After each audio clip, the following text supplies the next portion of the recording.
गिबियावनो साफ्रोमबो नायगिरि बिथांमोनखौ अल बड' डिजिटल जार्नालिस्ट एसोसिएशननि जानानै गाहाम हामलायनायखौ जासिबाय।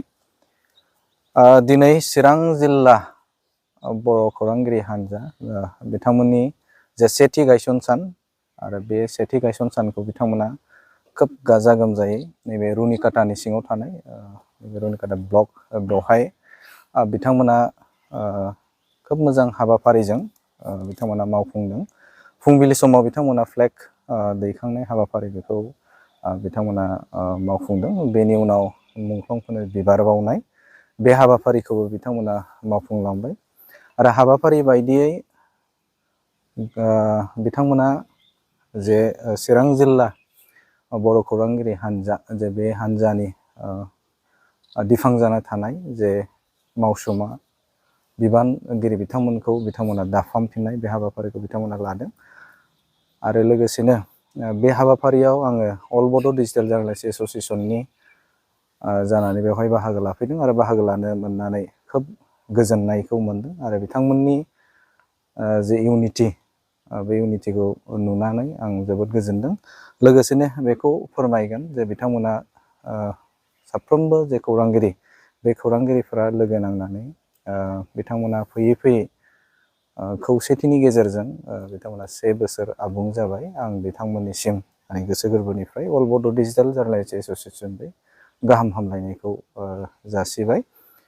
आरो गोजोनथाव बाथ्रा बेजोंनो लोब्बा लाखिनानै बिथांमोना अल बड' डिजिटल जार्नालिस्ट एसोसिएशननि जे आवथायाव थानानै बिथांमोना सिगांनि थामहिनबा नैबे चिरां जिल्ला खौरांगिरि हानजा बेखौ मुं सोलायनानै नैबे अल बड' डिजिटल जार्नालिस्ट एसोसिएशननि आवथायाव थामहिनबा अल बड' डिजिटल जार्नालिस्ट एसोसिएशन चिरां जिल्ला होननानै बिथाङा बिमुं होबाय आरो बेखौ दिनैनिफ्राय बिथांमोना बे मुंखौ केबिनेट सावरायलायनायनि गेजेरजों बे हाबाफारिखौ लादों। आंबो नैबे अल बड' डिजिटल जार्नालिस्ट एसोसिएशननि जानानै बिथांमोननि हाबाफारियाव आंखौ हांख्रायनो लाबोनायनि थाखाय आङो बिथांमोनखौ साबायखर बावदों।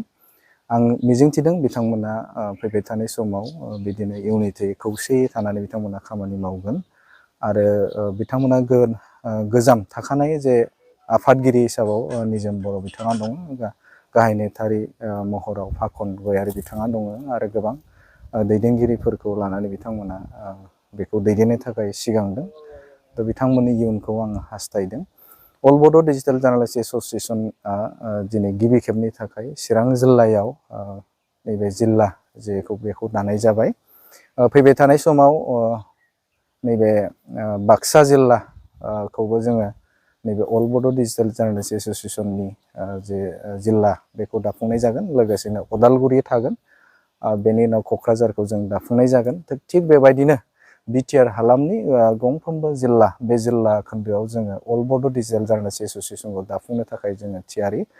आरो नैबे बिथिंनि गेजेरजोंनो आं बेखौ फोरमायनो लुबैगोन, अल बड' डिजिटल जार्नालिस्ट एसोसिएशनआ जे मोनसे थांखि जिहेतु खौरांगिरिफोरनि गेजेराव बर' खौरांगिरिनि गेजेराव मोनसे जे इउनिटि बा खौसेथि, बे खौसेथिखौ लाबोनो थाखाय जों बे हाबाफारिखौ थामहिनबा नैबे अल बड' डिजिटल जार्नालिस्ट एसोसिएशनखौ जों लानाय जादों। गोबां जेंना फैयो खौरांगिरि महराव, जिहेतु आथिखालाव खौरांगिरि होननानै बुङोब्ला माखासे मानि फिल्डआव खामानि मावनायजों लोगोसे निउस फोसावनायाव गोबां जेंनायाव मोगा मोगि जानो गोनां जायो। बै मोगा मोगिखौ जोङो खौसेयैनो ज' थालायनानै जोङो माबोरैहाय बेखौ जों सुस्रांनो हायो, बेखौ नोजोर बोनानै जोङो अल बड' डिजिटल जार्नालिस्ट एसोसिएशनखौ जों दाफुंनाय जादों। बिटिआर हालामनि अनगायैबो जोङो फैबाय थानाय समाव गुबुन गुबुन जिल्लाफोराव नैबे अल बड' डिजिटल जार्नालिस्ट एसोसिएशनखौ जों दानो थाखाय जोङो सिगांदों। दा बेवहाय बर'नि साफ्रोमबो खौरांगिरि जि गिदिर फिसा चेनेलानो जाथों, गासैबो खौरांगिरिफोरखौ फैबाय थानाय समाव खौसेथि, बे खौसेथिखौ आङो नैबे समाव थानो थाखाय आं खावलायदों आरो लोगोसेनो फैबाय थानाय समाव ज' खामानि मावलांनो मोनगोन बेखौ मिजिंथिबाय।